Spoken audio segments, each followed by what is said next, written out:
Hello students, welcome all of you. I am Subrat Kumar Behera, lecturer in metallurgy, OSME, Keonjhar. So today's topic is Special Casting Technique Part 2 in Foundry Engineering subject 6th semester. In last class, I taught about permanent mold casting process and investment casting process. So today we will discuss about die casting process and centrifugal casting process. So let's start from die casting process. Die casting process uses very high pressure to fill the mold cavity by using molten liquid metal or molten alloy. Remember the key terms. Die casting uses very high pressure. Very high pressure is the key term in die casting process, which is used to fill the mold cavity by molten liquid metal or alloy. In this process, the mold is made by two hardened tool steel die. There are two half mold dies. One is movable half and another is fixed half. And this process is used for producing non-ferrous metal casting products such as zinc, copper, aluminium, lead, magnesium and tin based alloys. Okay, so this process is used generally for non-ferrous alloy casting process. And depending on the type of metal being cast, this process is classified into two types of process. One is hot chamber die casting process and another is cold chamber die casting process. Okay, hot chamber die casting process and cold chamber die casting process. In exam, it may come the difference between hot chamber die casting process and cold chamber die casting process. So remember it, it is very important. So now we will discuss about what is hot chamber die casting process. Very important. In hot chamber die casting process, the process is used for only low melting point metals and alloys. Remember it. This process is used for low melting point metal and alloys.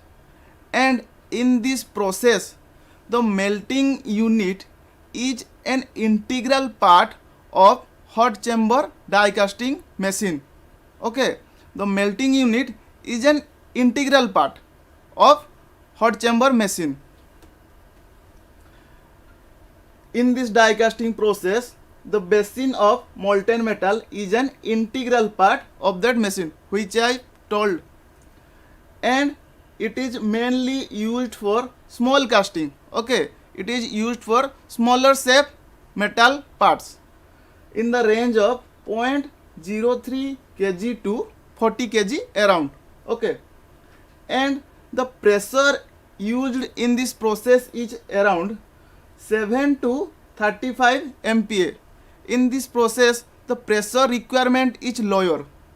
Why the pressure requirement is lower in this process? Because the temperature of the molten metal is higher in hot chamber die casting process. Okay, so now we will discuss about the process steps in hot chamber die casting process.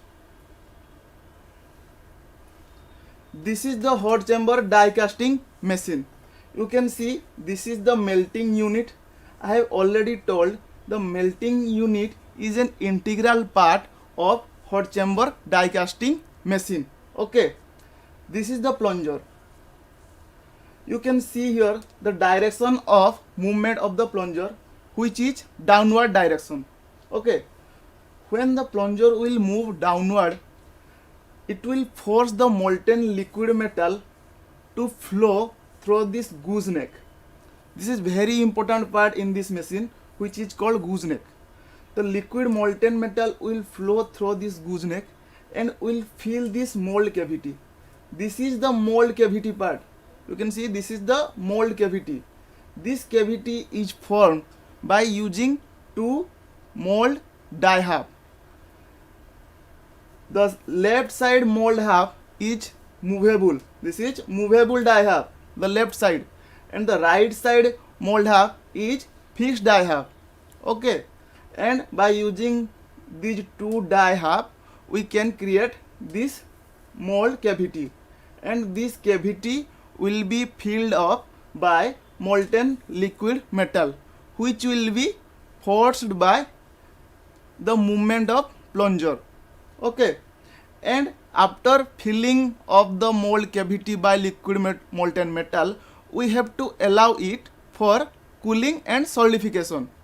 And after solidification, by removing the movable mold half, we can get our required desired casting product. So very high pressure is used in this process. Very important it is. Next is cold chamber die casting process. In cold chamber die casting process, it is only used for high melting point metal and alloys. Again I am telling, in hot chamber die casting process, it is used for low melting point metal and alloys. But in cold chamber die casting process, it is used for high melting point metal and alloys. This is the major difference between these two processes. And in this process, the melting unit is not an integral part of that machine. So we have to use an external ladle for pouring of the liquid metal into that machine. The melting unit is not an integral part of this machine. It is also a difference. So molten metal is poured from an external melting container because the melting unit is not an integral part of this machine. And the pressure used in this machine is around 14 to 140 MPa. So the pressure requirement is higher in this process as compared to hot chamber die casting process. In hot chamber die casting process, the pressure requirement is lower as compared to cold chamber die casting process. But in cold chamber die casting process, the pressure requirement is higher because the temperature of molten metal is lower in this process. Therefore, pressure is higher in this process. Understood? So now we will discuss about the processing steps in cold chamber die casting process. This is the cold chamber die casting machine. As I have already told, the melting unit is not an integral part of this machine. So this is the ladle. This is the external requirement which is used for pouring the molten liquid metal into the machine. So this is the ladle which will pour the liquid metal. You can see the direction of movement of the ram in this process. This is the direction of movement. This is in the horizontal direction towards the left side. In hot chamber die casting, the direction of movement of the plunger is downward. But in cold chamber, the direction of movement of the ram is in horizontal direction. Okay.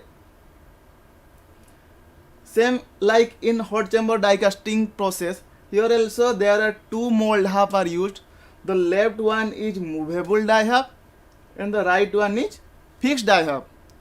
By using these two die half, we can create the mold cavity. This is the mold cavity which we have to fill it by molten liquid metal or alloy. So after pouring the molten liquid metal, then the plunger will move towards the left side in a horizontal way and it will inject the metal with a very high pressure to fill this mold cavity. Okay. So again I am summarizing both these two processes. In hot chamber die casting process, it is used for low melting point metal and alloys. But in cold chamber die casting process, it is used for high melting point metal and alloys. In hot chamber process, the pressure requirement is lower because the temperature of molten metal is higher in this process. But in cold chamber die casting process, the pressure requirement is higher because the temperature of molten metal is lower in this process. And in hot chamber die casting process, the melting basin is an integral part of this machine. But in cold chamber process, the melting basin is not an integral part of this machine. Therefore, we have to use an external ladle for pouring of the liquid metal in this process. This is the basic difference between these two die casting process. Remember it. So now, what are the advantages, disadvantages of die casting process? In this process, we can achieve high productivity, close tolerance, we can get good surface finish, we can reduce secondary machinery operation because we can achieve very good tolerance in this process, and can achieve small grain size, and good strength casting can be made because of rapid cooling. As the grain size is small, the hardness will be more. As we know from Hall page equation, as the grain size decreases, the hardness increases. And the disadvantages in this process is very high capital cost. It is a very costly process, and the process is limited to high fluidity metals. This process is used for only high fluidity metal. The fluidity will be more means the viscosity will be less. Okay, remember it. So now we will discuss about centrifugal casting process. This is a very important casting process. This process uses a permanent mold. Which will rotate at an around speed of 300 to 3000 rpm about an axis. Okay, in this process the mold is rotating about an axis, and this process uses a centrifugal force. Centrifugal force plays a very vital role in this process. The force pushes the molten metal towards the outward of the mold and it will solidify. So there is no requirement of core in this process. Core is used in the casting process if we require any internal hollow cavity in casting. But due to the centrifugal force, there is no requirement of core in this process. Okay, centrifugal force acts a vital role in this process. This process is normally used for making the hollow pipes, tubes, hollow buses, etc., which are axisymmetric with concentric hole. Remember the key terms: axisymmetric with a concentric hole. Axisymmetric means symmetrical with respect to an axis. So this process is used to produce symmetrical products. Okay, symmetrical products with concentric hole. And the mold can be rotated about any axis. It may be vertical, it may be horizontal, or at any inclined axis. Okay. What are the characteristics of centrifugal casting process? First one is the casting is relatively free from defects, which is very good. Second is less loss of metal in turn-dish compared to that in getting and rising in conventional and sand casting. So less loss of metal. Third is excellent mechanical properties. We can achieve very good mechanical properties in this centrifugal casting process. Production rate is high. Very good output can be achieved in this process. Next is castings can be made in almost any length, thickness and diameter. we can produce any thickness diameter product by using this process. And the last one is eliminates the need of cores. I have already told there is no requirement of cores in this process because of the centrifugal force which pushes the molten metal towards the outward of the mold wall. So there is no requirement of core in this process.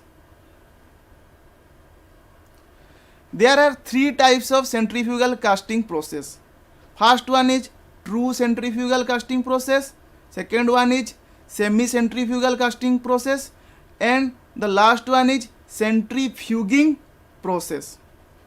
So let's discuss from true centrifugal casting process. This process is used to produce a tubular parts. Remember the key terms, tubular parts. This process is used to produce tubular parts such as pipes, tubes, bushings and rings.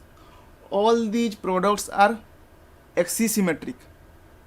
All these products are axisymmetric with concentric hole. Remember it. The molten metal is poured into a horizontal rotating mold. The mold is rotated horizontally in this process. And due to the high speed rotation results in centrifugal forces which will push the molten metal towards the outward of the mold wall. Therefore, there is no requirement of core in this process. True centrifugal casting is the production of hollow casting by centrifugal force alone and without the aid of a central core, which I have already discussed. You can see this figure. This is the side view, this is the end view. See this side view. Here, this is the pouring basin. The molten liquid metal pouring is done to this pouring basin. This is the mold. Okay. This mold will rotate at an horizontal axis. This is the direction of rotation of axis, which is horizontal. So mold will rotate at an horizontal direction with a very high speed, and the centrifugal force acts in this process. And you can see this is the mold which will set up above the drive roller and free roller.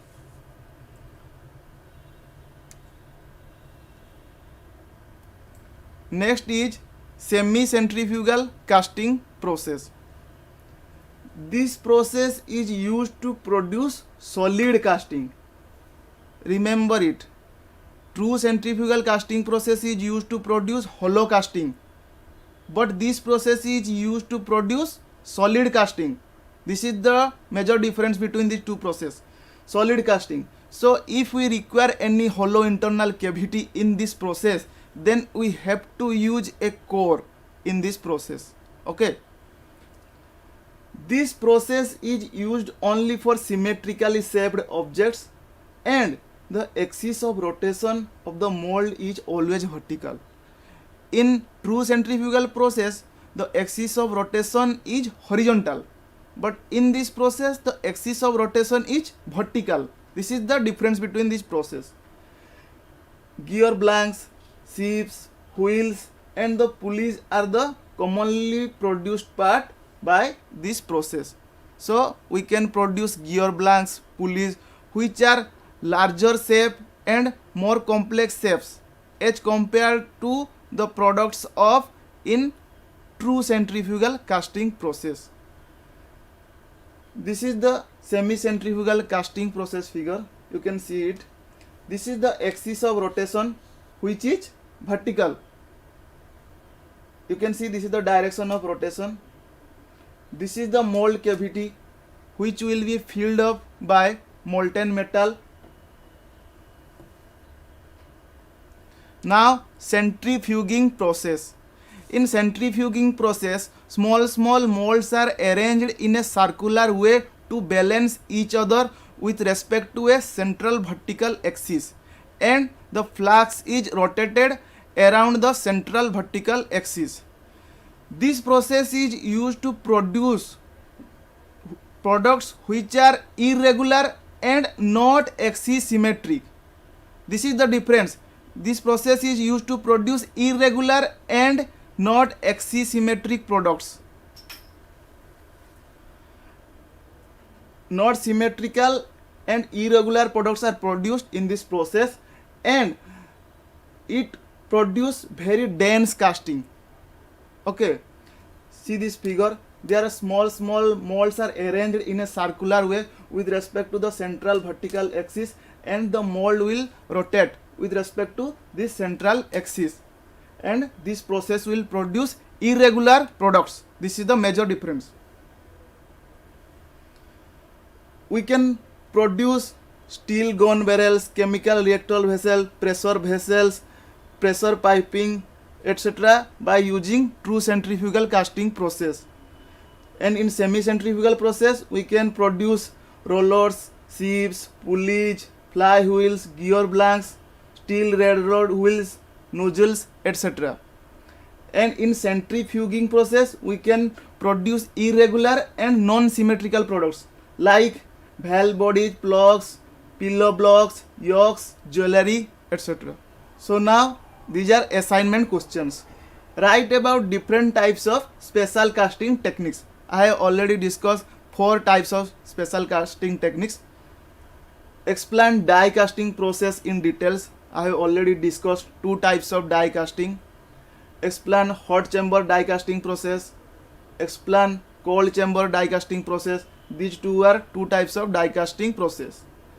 Then explain centrifugal casting process in details. I have already discussed all these centrifugal casting process, all the 3 types of centrifugal casting process.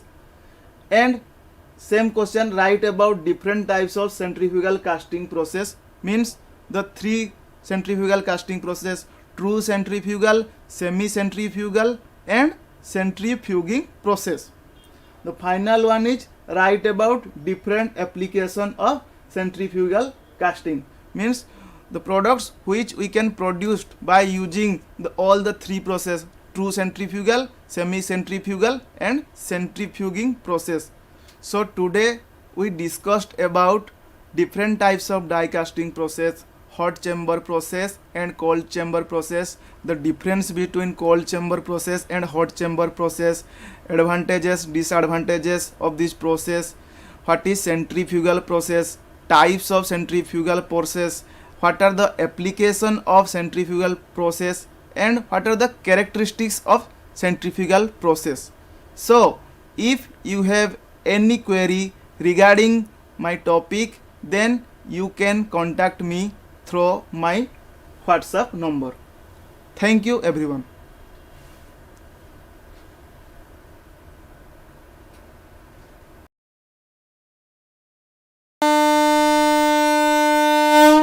झीटीए तो माटी आम सामाजिक और पारिवारिक जीवनर मूल कथाटी से माने आगकू गले आगकू जीव संसार आम झील मैंने आ पुओंकठू पछरे नाहांती एबे तो बदली गलानी समय बदली गलानी जुग से झील माननकू आहुरी आगकू नहीं आत्मनिर्भरशील और स्वावलंबी करने ओडिशा सरकार सुदक्षा योजन सरकारी आईटीआई माध्यम संपूर्ण मागणार जोगई देउछंती सबु प्रकार उत्कृष्ट मानर वैषयिक ज्ञान कौशलर तालीम।